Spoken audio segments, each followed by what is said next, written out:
پاکستان سمیت غریب اور متوسط آمدنی والے ممالک فضائی آلودگی کی روک تھام کی کوششوں میں قائدانہ کردار ادا کر رہے ہیں۔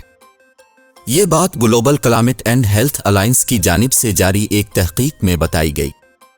تحقیق میں بتایا گیا کہ کولمبیا اور مالی وہ ممالک ہیں جن کے موسمیاتی منصوبوں میں فضائی معیار کو بہتر بنانے کی کوششوں پر بہت زیادہ زور دیا گیا ہے۔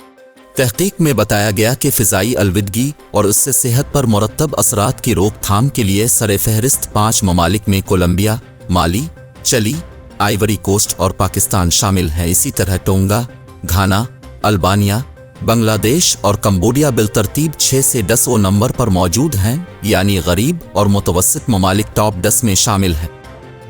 تحقیق کے مطابق جو ممالک فضائی آلودگی کے خلاف بہترین اقدامات کر رہے ہیں، انہیں دیگر ممالک کے باعث اس کے بدترین اثرات کا سب سے زیادہ سامنا ہوتا ہے۔ G20 ممالک میں کینیڈا اور چین اس حوالے سے اچھا کام کر رہے ہیں، جو بالترتیب 15 اور 16 نمبر پر موجود ہیں، مگر آسٹریلیا، برازیل، یورپی یونین، بھارت اور متحدہ عرب امارات جیسے ترقی یافتہ ممالک کا اسکور بہت کم ہے۔